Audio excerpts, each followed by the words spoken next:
So, good day class. I'm again Miss Lady Alea Salarsa, and this is chapter 1 of our Forensic 5, which is the lie detection techniques. So, pag-usapan natin yung mga operational term na ma-encounter natin sa subject na to. First, we have the polygraph. So, medyo hindi maganda magsulat si ma'am ha. Kaya, intindihin na lang. Polygraph is a machine or instrument used. This is a machine. Liitan natin para mas mabasa nyo. Machine or instrument used to, mas okay pa lang mas makapal. Ano? So, ulitin natin. Para mas basa and kita. So, again, polygraph is a machine or instrument used to record. Ano yung nire-record ng polygraph? Ang nire-record niyan ay tatlo. First ay ang pulse rate or ang blood pressure. Okay po, tandaan. Pulse rate and blood pressure. Pangalawa is the respiration. Okay? And pangatlo ay ang skin resistance. So, tandaan nyo yung tatlong yan. So, again, polygraph is a machine or instrument used to record. Ano yung nire-record? Tatlo. Pulse rate or blood pressure, respiration, and skin resistance. So, yung word na polygraph, poly means many. Okay? And then, graph, yung word na graph, ang ibig sabihin niyan ay writing chart. Writing chart. And another operational terms is polygraphy. So, pag may Y sa dulo, methods yan. Methods of detecting deception. Okay? Methods. Pero pag polygraph, machine. Pag may Y, polygraphy, methods. Okay po. Next, fear. Fear. Pag sinabing fear, emotional response to a specific danger. Emotional response. Response yan. Saan? Saan nagre-response? Sa specific danger. O yung reaction natin sa specific danger. So, example, takot tayo sa nakita natin. So, nagre-react tayo. And that reaction is called fear. Fear ang tawag doon. Next is we have the stimulus. Stimulus, ito yung nagfo-force or ito yung tinatawag na emotion. Force or emotion. So, once na ma-reach natin yung organism natin, yung na-excite tayo, nabuboost tayo. Yun yung stimulus. Okay? Next, we have the reaction. So, madali lang to, reaction. Alam na alam niyo yan.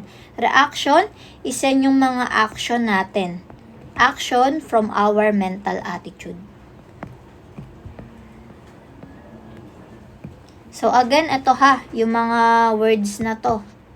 Mga, ano lang yan, operational term lang yan na ma-encounter nyo sa ating subject. So, tungo naman tayo sa deception versus lying. Kasi maraming nalilito yan eh. Maraming nalilito dyan. Sa deception and lying.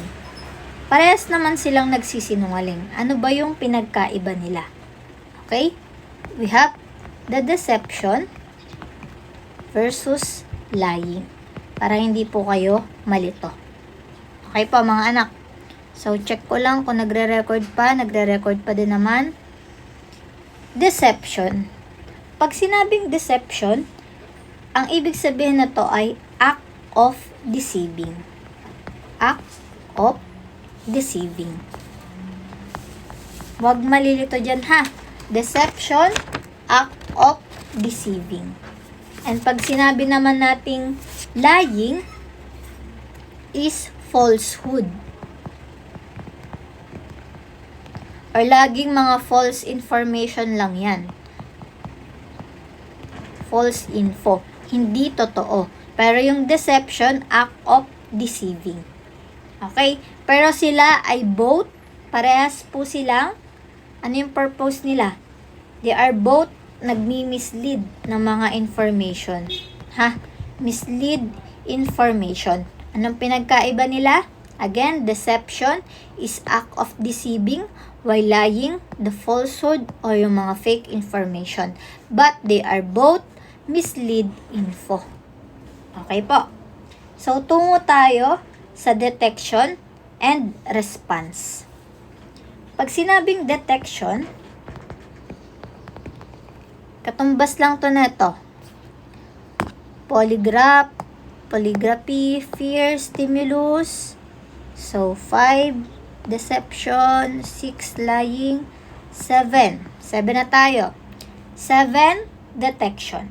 Pag sinabing detection, detect lang. Detect or discovery. Or discover. Okay, discovering. Detection is for the detect or discovering ng mga bagay-bagay. And pang-8 natin, we have the response. So, yung response, alam nyo na yan. Simple word lang yan. So, after an activity or after na mangyayari, ito yung tinatawag na inhibition or yung action or yung response after the activity. So, ito yung effect of emotion. Kaya nga may response yung katawan natin. Okay. So, this is inhibition. Okay na lang natin dito ha. Inhibition or yung action or yung response ng ating katawan kapag may activity. After activity. So again, response is the inhibition, action or response after the activity. So yung response, lagi kayong may maririnig dyan na tatawaging specific response. Lagi niyong tatandaan yan ha, may specific response. So in normal tracing, specific response, ang ibig sabihin lang niyan ay normal tracing. Pag malilito ha, dito sa subject natin, lagi nyo ma-encounter yung word na specific response. Na ang ibig sabihin ay normal tracing. Ano nga ba uli yung tracing? Yung tracing, ma-encounter nyo dito sa tracing chart. Papag-usapan naman natin yung mga equipment Ganito yung itsura ng tracing chart. 'Di ba? Sa polygraph machine, yung mga naganan-ganan na taas-taas, kapag nagsisinungaling, nababa, nataas, yon. So, specific response is normal tracing. Tracing, saan makikita? Sa tracing chart. Ito yung chart, ito yung tracing. Okay? Lalabas dyan yung mga sagot ng subject. Nare-record nyan. I mean, yung kanyang katawan, yan natin ilalagay. So, next, we have the polygrams chart. Pang ilan na to? Pang 9. Pang 9 na ito. We have the polygrams chart or charts. So, sa polygrams charts, ito ay to record lang din naman. To record what? Ano ba yung mga components ng polygraph? The pneumograph, galvanograph, and echocardiograph. Dito, sa word na polygraph, to record daw yung pulse rate, respiration, and skin resistance. Tignan natin kung saan papasok tong tatlong to. Dito sa tatlo.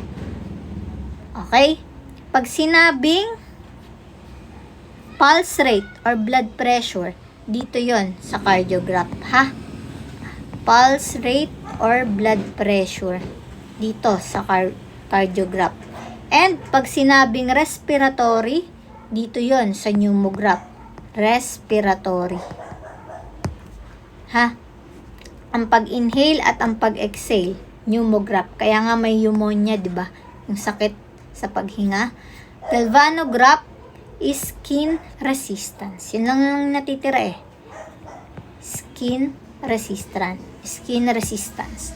So, etong component, yung tatlong component ng polygraph na yan, ang nire-record niyan, pagdating sa pneumograph, respiratory, yung pag-inhale and exhale natin.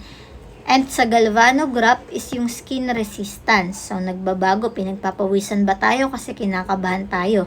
And cardiograph is yung blood pressure natin and pulse rate natin. Siyempre, bumibilis yung tibok ng puso natin kapag nagsisinungaling tayo. Sa cardiograph, nadedetect niya yung pulse rate or blood pressure. Bumibilis yung tibok ng puso. Kaya kinakabahan, tumataas.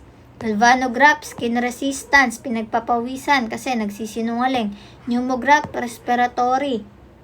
Naghahabol tayo ng hininga. Kaya nadedetect kung nagsisinungaling tayo or hindi. So, tandaan nyo lang, may dalawang person lang yung importante, ha? 2 important, wag na nating isulat. So, dalawang importanteng person lang. Ang una ay ang polygraph examiner. So, sila yung nagkakandak ng test. Conduct test. Pangalawa is yung subject. Lagi nyo lang tatandaan. Subject, ito yung person being examined. Siyempre, alangan naman si polygraph examiner. Siya nga yung nagkakandak ng test. So, dapat, habang nagkakandak siya ng test, sino ba yung, anong tawag natin dun sa person being examined? Subject lagi, ha? Hindi mo siya pwedeng tawaging, person deprived of liberty. Subject pa lang yun. Subject. Polygraph examiner, yung nagkakabit sa'yo. At siya rin yung nag-a-analyze if nagsisinungaling ka or hindi. Siya yung magbabasa ng chart. Okay? So, yan lang naman yung mga operational terms. 1, 2, 3, 4, 5, 6, 7, 8, 9, and 10. 10 operational terms na matatandaan nyo or lagi nating ma-encounter dito sa subject natin. Okay po. Next, tungo naman tayo sa historical background. Tungo tayo dito. Historical. Naka-record pa ba si ma'am? Okay. Historical background of what? Polygraphy. Okay? Historical background of polygraphy. So, paano na-detect dati yung pagsisinungaling? Dati pa po, ha? Dati pa. Dati. Paano ba na-detect dati yung pagsisinungaling? So, tandaan, in West Africa,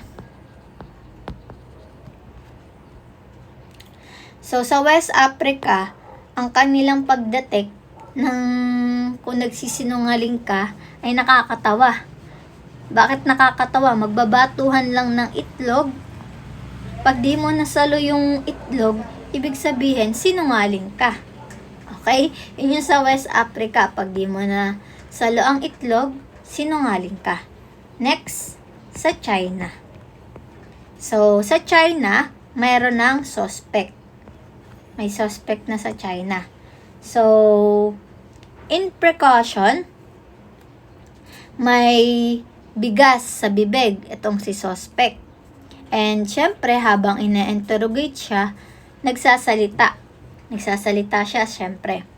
So, dapat, after siyang ma-question, pag yung bigas sa bibig niya, at yung bibig, again, ulit.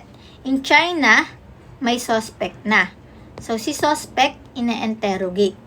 So, after niyang, habang ina-interrogate siya, meron siyang bigas sa bibig niya. So, nagsasalita siya. Pag tinatanong siya, nagsasalita siya, may bigas sa bibig niya. And, after niya ma-interrogate, kapag yung bibig niya is nadugo, yung bibig niya ay may dugo, ibig sabihin, guilty po siya. Okay? Guilty siya. Nakakatawa, no? Nakakatawa dati kung paano ma-detect yung pagsisinungaling. So, yung lie detection, nami-mislead tayo. Kasi, akala nyo kasi, it will detect yung magsisinungaling kayo or hindi. Akala nyo, lalabas siya lie detection kung nagsisinungaling o hindi. Mali, ha? It will detect or it will record. So, lie detection, mali po ang interpretation nyo na lumalabas dito kung sinungaling ang tao or hindi. Nare-record lang nito yung physiological activities. Lagi lang tandaan, 3 lang yan, yung physiological activities na paulit-ulit nyong maririnig sa akin. Blood pressure or pulse rate, respiratory, yung inhale and exhale, and electrodermal resistance or skin resistance. Electrodermal or skin resistance. Ha? Lie detection, hindi po nalabas dyan kung sinungaling ka o hindi. Nagre-record lang yan ng physiological activities. At ang physiological activities na yon ay itong 3 to. Okay po. So, before, may iba't ibang method para ma-detect yung deception. At dati, ang tawag sa pag-apply sa application ng detection na yon is ordeal. Ordeal. Ordai indicum. Or judgment of God. So, ito yung mga ordeal na yon. Ano yung mga ordeal na yan? Mga siguro 12. 12 yung mga ordeals. So, early methods of detecting deception. Early methods of detecting deception. First, we have the red hot iron. Red hot iron na kung saan ilalagay siya sa dila mo na 9 times. So, pag namatay ka, is sinungaling ka. 9 times sa dila mo. And next, we have the ordeal by balance. Sa ordeal by balance, titimbangin ka muna, umpisa, then, tapos, pag same yung timbang mo sa dati mong timbang, so, ibig sabihin, ay hindi ka guilty. So, dapat balance pala yung magiging weight mo dati at weight mo ngayon. So, pag hindi balance yun, yung weight mo dati at weight mo ngayon, ibig sabihin, guilty ka. So, pag imbalance yung weight mo dati sa past and sa present is guilty. Guilty. Okay? Next, we have the boiling water ordeal. So, sa boiling water ordeal, ay madali lang naman to, no? Lalagay lang yung ano mo. So, lalagay lang yung right arms mo, pati yung elbow mo sa kumukulong tubig. Okay? And, pag natapos na yon, babalik ka sa hapon, and kapag ka may nakitang mga blisters sa nalublob na kamay or elbow mo, ibig sabihin is ikaw yung nagnakaw. Ganon. Kunyari, ang kaso mo ay pagnanakaw. Ganon pa rin. Guilty ka pa rin. Basta may blisters. Siyempre, magkaka-blister ka talaga dun. Boiling water yan eh. Okay? So, ang pangit, parang pinarusahan ka na kahit hindi ka pa naman nagsisinungaling. So, hindi ko nalalagay yung mga meaning dito ha. Kayo na lang magsulat ng mga meaning na yan. Kaya nga may notebook kayo. So, para malaman kung nakikinig kayo, is may mga sulat kayo ng meaning ng mga to, ng mga ordeal. Kasi kung hindi, ibig sabihin, hindi lang kayo nakinig. So, next, we have the ordeal by rice chewing. So, ngunguya lang ng rice. Anong rice yon? Satay rice. So, kapag dinura mo yan, or inispit mo yan, ang tawag doon sa duduraan mo na leaf ay full lip. Full lip. So, again, sa ordeal by rice chewing, ngunguya ka ng rice. Ang rice na yon ay tinatawag na satay rice. So, parang mali si ma'am ng spell sa satay rice. I-double check ko yung spelling ng satay rice, ha? Ayun. Ganito nga yung spell ng satay rice.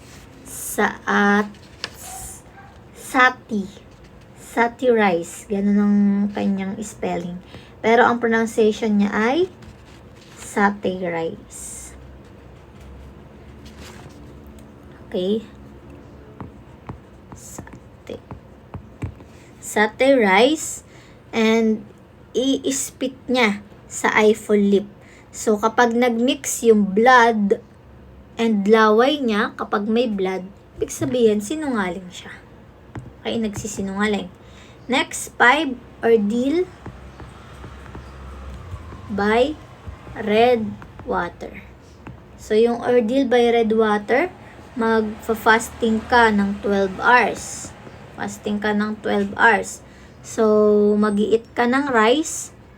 Ang rice naman dito ay mag-i-eat ka naman dito ng mag-iinom ka naman dito ng sassy bark or red water. Dito pala yung eat, kain, inom pala dito. Kasi water nga. So, fasting for 12 hours. Then, iinom ka ng sassy bark or red water. Ganito yung bark spelling, ha? Yan. Sassy bark or red water. So, pag sumuka ka, ito baliktad. Pag sumuka, inosente. So, kaya-kaya mo to. Sundutin mo lang yung lalamunan mo, susuka ka na eh. No? So, next, we have the trial by combat. Trial by combat. Kay trial by combat, basta nanalo ka at di ka sinungaling. Okay? Basta manalo ka dito sa trial by combat, hindi ka sinungaling. So, sino yung maglalaban? Yung accused and accuser. Yung nagsumbong sa'yo at ikaw mismo. Okay, maglalaban kayo. Trial by combat. So, kung sapukan niya, edi sapukan. Kung ano yung mapagkasunduan nyo. Basta kung sino yung manalo, yun yung di nagsisinungaling. Okay? Next, we have the trial by torture. malala kasi torture, di ba? Trial by torture. Sa trial by torture, ito yung mga severe physical test para umamin. Tino-torture para umamin. So, kalimitan naman hanggang ngayon, yan pa rin yung ginagawa trial by torture. Next, we have the ordeal of boiling oil or water. Yung kanina, boiling water. Ngayon, ordeal by boiling oil. Boiling oil or water. Dito naman is yun din pala. Ilulubog yung kamay sa mainit or kumukulong oil or water. Habang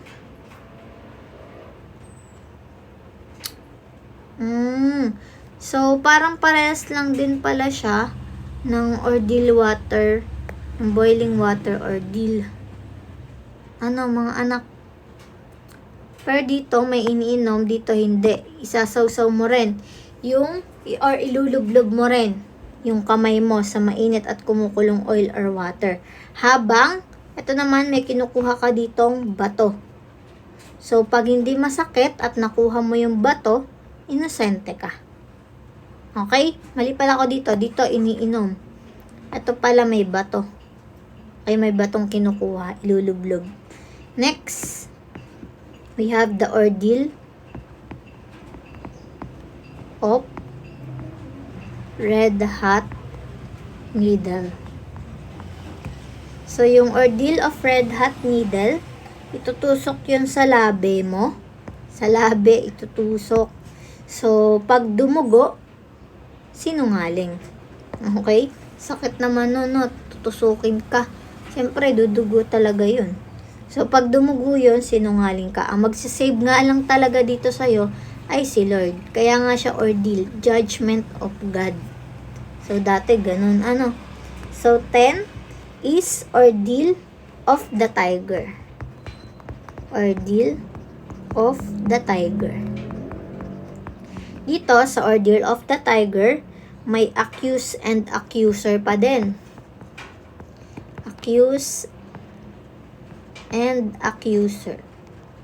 Pero, may tiger dito.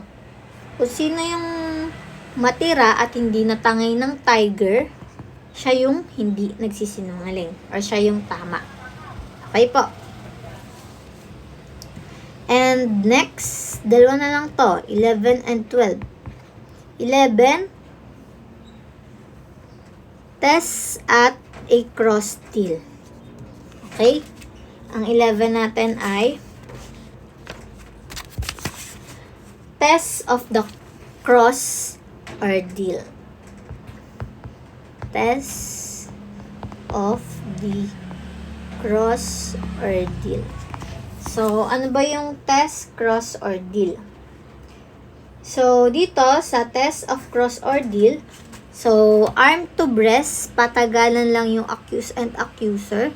So, kung sino yung tumagal, yung nagsasabi ng totoo. So, naka-cross arm lang sila. Yung ginagawa natin, naka-cross arm. Nasa parang kilikili yung kamay natin, pero opposite ng kilikili natin. So, naka-cross arm lang sila. So, kung sino yung matagal, na nakaganon at hindi nangangalay, yun yung nagsasabi ng totoo. And last ordeal is the donkey tail. Donkey tail. Donkey, literal na donkey. Donkey tail ordeal. So, dito sa donkey tail ordeal, ihilahin mo yung buntot ng donkey. So, kaninong mag-react yung donkey, yun yung nagsisinungaling. Okay? Para sa kabayo, pag hinila mo yung buntot niyan, sisipain ka. So, eto, donkey naman. Kapag hinila mo yung buntot ng donkey, ayun naman, nagsisinungaling ka. Okay, kasi nag-react yung donkey Dito, reaction lang. Kahit hindi sipa, reaction lang. So, tapos na tayo sa operational terms, and 12 na ordeal. So, tungo tayo sa mga personalities. Medyo marami yung personalities na to, pero kailangan nyo pa rin tong matandaan. Okay? So, madadali lang naman. Personalities and contribution na lang yung ilagay natin. So, hindi ko na ilalagay yung contribution nila. Pangalan na lang nila yung isusulat ko dito para naman makita ko kung alam nyo talaga yung contribution nila. Kayo na po ang mismong magsulat sa notebook nyo kung ano yung naging contribution nila. Okay? So, meron tayo una sa cardiograph muna. Sphygmograph. Sphygmograph. Again, ulit.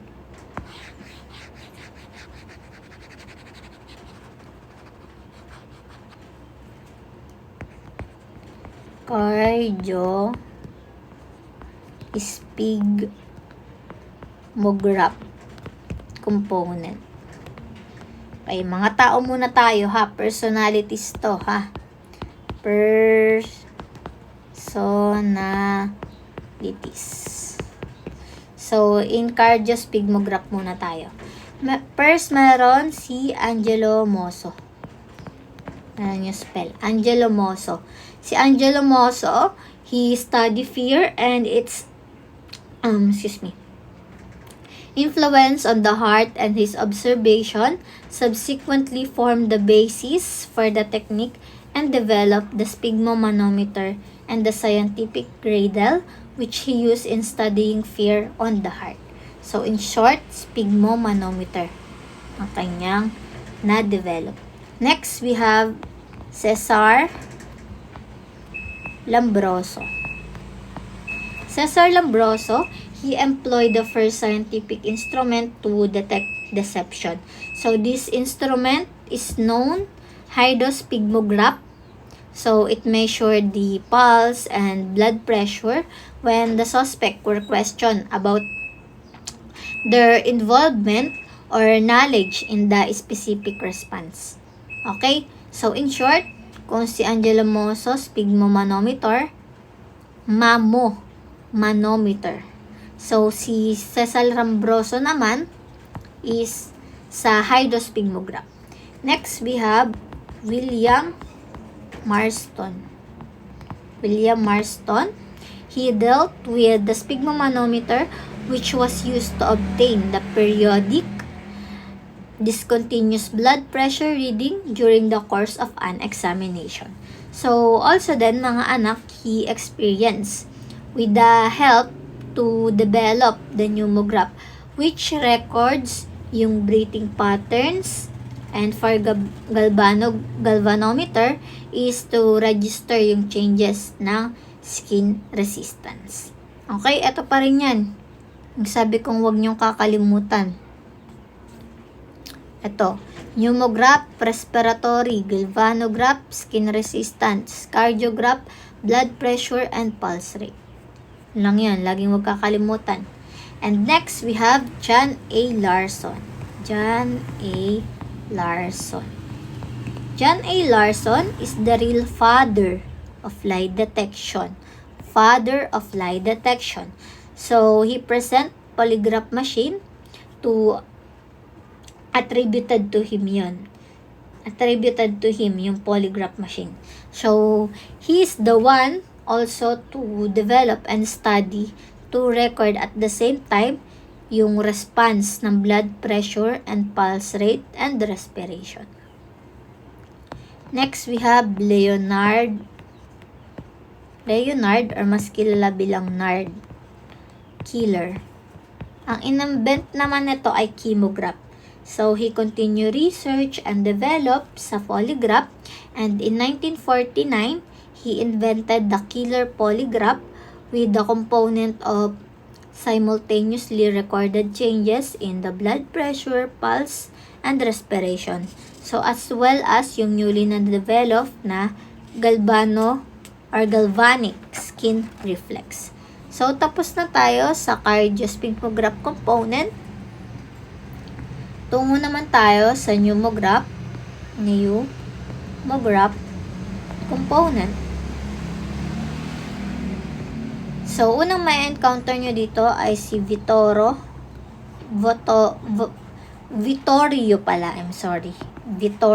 Dovoltian, Vittorio Venusi. Mas kilala ko lang kasi siya bilang Venusi. So, usually, ang mga kinakabisan naman dito, yung mga apelyado nila compare sa pangalan nila.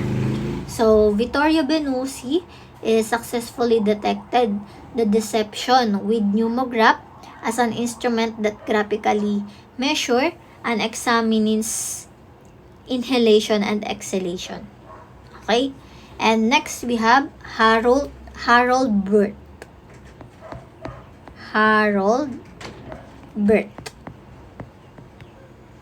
Double T yan, ha?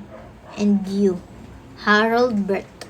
So, he determined that respiratory changes were indicative of deception. So, he found out that the changes in systolic blood pressure were of the greater value in the determining deception than changes in respiration. So, dalawa lang sa pneumograph component. And next is the galvanograph component.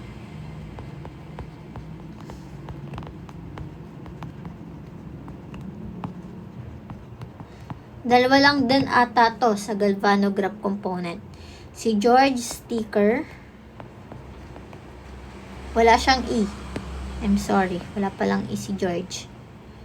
George Sticker and si Otto Veragut. Veragut. Si George Sticker theorized that the galvanic skin phenomena may be influenced by the exciting metal impression and that would have no effect upon it. So, the theory is about the galvanic skin phenomena. And next, we have the Otto Veragut. Si Otto Veragut naman is the one who first used the term psychogalvanic reflex. Psychogalvanic reflex. So, he believed that the electrical phenomenon was due to the activity of the sweat glands. So, sa pawis. So, eto, mga other personalities lang naman to. Pero eto yung mga mas kilalang tao sa bawat component. Ito, other personalities, pero mga malalaki yung ambag neto. Other personalities. First, we have Hugo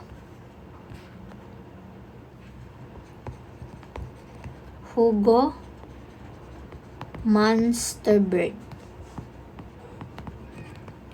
So, he proposed that lie tests based on lie detection should be admissible as evidence in the court. No? And, dapat daw admissible ang lie detector sa korte. And next, we have Charles Sampson Ferry. Si Charles Sampson Ferry, he discovered that electrodermal response is caused by an increase in the action of the heart and the vital energy converted with the human emotions. So, he also asserted that the human body has the ability to generate, store, or ma-discharge yung mga high voltage of the static electricity. Next, we have Jacques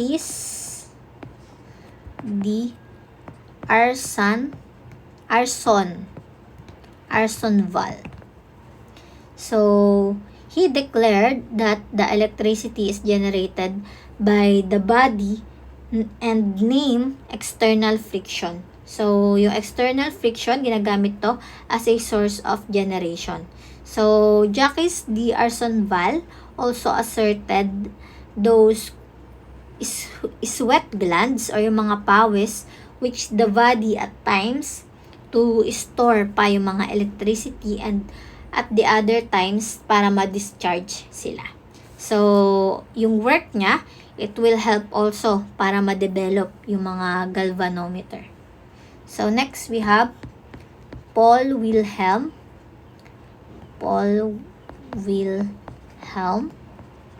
and si Donald Burns.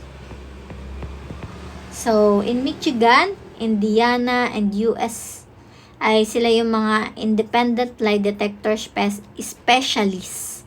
So, again, ang tawag sa kanila ay independent lie detector specialists who they invented the electronic psychometric using lang yung electrodermal response as the basis of lie detection.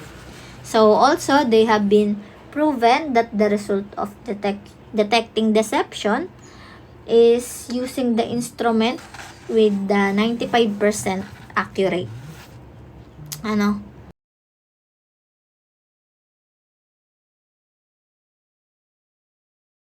Oh, yes. Yes po. Sino po ito? Yes po. Sino po sila? Ay, ano po yun, kuya? Magkano po yung isa?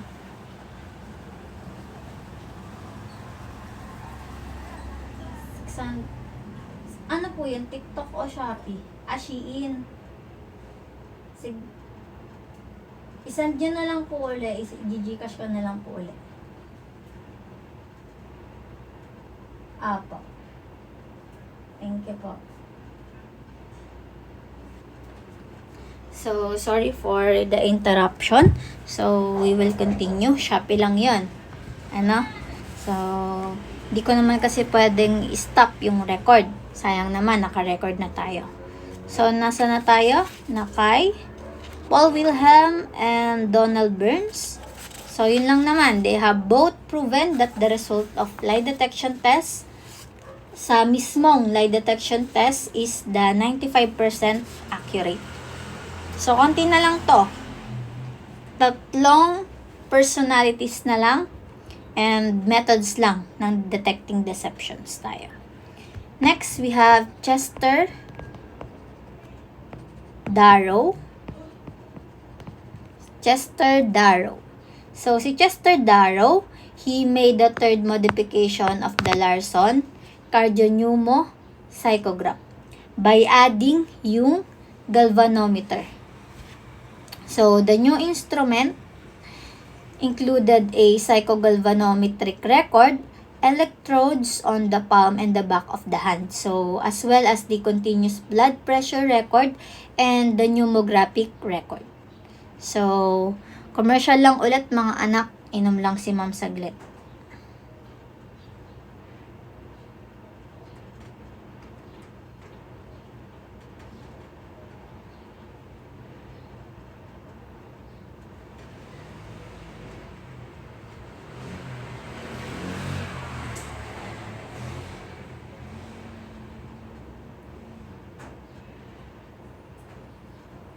Next, we have John E. Reed.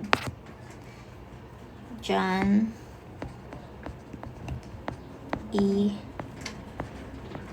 Reed.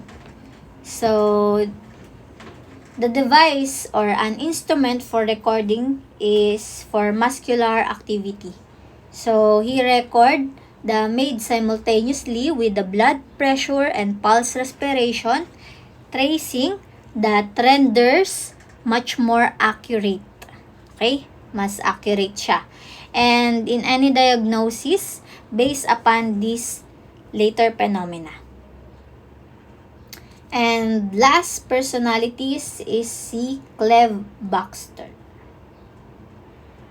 So, i-double check ko lang yung apelyido ni Cleve Baxter, mga anak ha.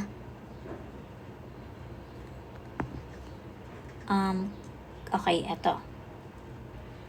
Kasi baka magkamali si ma, mahirap na. Cleve Baxter. So, he developed the control question technique which introduced a lie and the polygraph chart to establish a yardstick so that one would know what the reaction really means. Okay? So, if this person responds to this control, so the greater extent, then does not actually question under the investigation. So we assume na lang and establish natin yung subject natin na kung nagsisinungaling ba siya or hindi. So if the reverse is true, so we state that he is not telling the truth at that point. Okay? So yun lang naman yung mga personalities na may encounter nyo dito sa polygraph. And last is the methods, second to the last rather, methods of detecting deception. Methods of detecting deception. First, we have the cross-checking. Cross-checking, so i-check if tama or tugma yung testimony ni suspect sa evidence. So, the information with testimonies, the physical evidence, or the other existing information. Next, we have the psychophysiological method. So, this one, i-evaluate lang yung tatlo. Evaluation of the emotional, behavioral, and cognitive reaction of a person. Tatlo, emotional, behavioral, and cognitive. So, next, we have the interrogation. Dito sa interrogation is it will test the credibility of the subject or the suspect's statements. And next we have using lie detection instrument. So those scientific devices such as word association, i-note nyo to word association test, tatlo yun. Word association test, psychological stress evaluator, and polygraph method. Okay? And next, we have the methods involving, okay, maubos na yung ating methods involving use of substance. The inhibitor. So, ang example niyan is administration of truth serum, narcoanalysis or drugs, and intoxication with alcohol. So, sa alcohol, ang mas kilala dyan is in vino veritas or in wine, there is truth. And last is hypnosis. So, yan, ginagamitan ng substance. Ginagamitan ng drugs, ng alcohol. Okay, pag-hypnotize, pasok din dyan. And last is the scientific observation.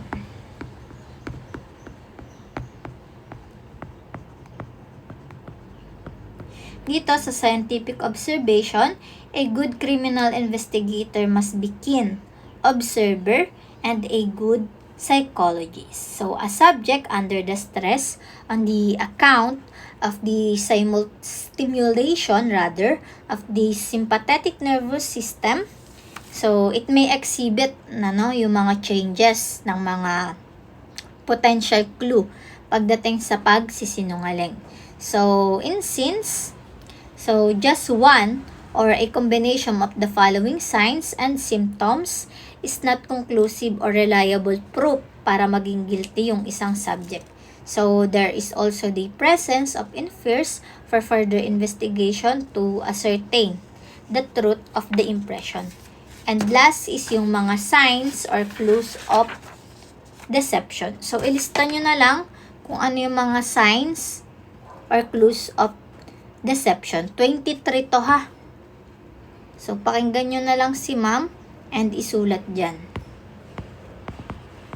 Signs or clues of deception. Isulat, 23 to. Una, Swearing to God, yung nag-i-swearing to God. I swear to God na hindi ako nagsinungaling. Mga ganyan, no? Yan, nagsisinungaling yun. Pangalawa, failure of subject to look straight into the examiner eye. Hindi siya makatitig ng diretso sa nagpapa-examine sa kanya. And pangatlo, rapid movements of the Adam's apple among males. So, gumagalaw lagi yung Adam's apple, parang nalunok. And hysteria among females, sa mga babae. Ang hysteria, ang ibig sabihin, yung nagpapanik. So, pang-apat po, shedding tears of both sexes. And pang-lima, arrogance or indifference to interrogation. So, ignorante. Next, beating the upper or lower lips. Biting pala, I'm sorry. Kinakagat natin yung lower lips and upper lips natin. So, pagsisinungaling din yun. Signs din yun and clues. Next is changes on the color of the face. Namumula, pwede. And sunod, complete and total denial of the case under investigation. So, habang tinatanong ka, deny ka ng deny, may proper procedure naman sa pagtatanong kung ano lang yung isasagot mo. And next, sarcastic laugh ng subject. Bigla kang tatawa out of nowhere, Tapos, pag tinanong ka, parang kunyari hindi mo alam pero tinatawanan mo lang ng sarcastic. Next is the first lap. Yan, puro mga tawa. And next is restlessness. Pagod na at walang pahinga si subject. So, hindi yun compatible not fit yun. So, marami pa to. So, 23 to. 11 na tayo. So, the 12 is the show of the unnecessary movements of legs and head. Galaw ng galaw daw. Ang legs at ang head. 13, changing seats from chair to chair. Papalit-palit ka ng upuan. 14, frequent excuses to go to the comfort room. Lagi ka na iihi, pupunta ka na naman. 15, asking the examiner for a drink or a smoke. Bawal yon. And 16, perspiration despite of an air-conditioned room. Okay, aircon naman na. And 17, answering question by beating round the hash when questioning and answer yes or no. And 18, asking the examiner to repeat the question although propounded clearly. Paulit-ulit ka ng pagtatanong. And 19, asking counter remark, who, me? Okay? And 20, making reference to prominent people and mutual friends. And 21, shifting blame to someone else. 22, pointing the guilt to other. And last, 23, refusal to submit to polygraph examination. So, consenting to polygraph examination but refuse to sign the consent written. Okay, yun lang naman yung 23 signs and clues.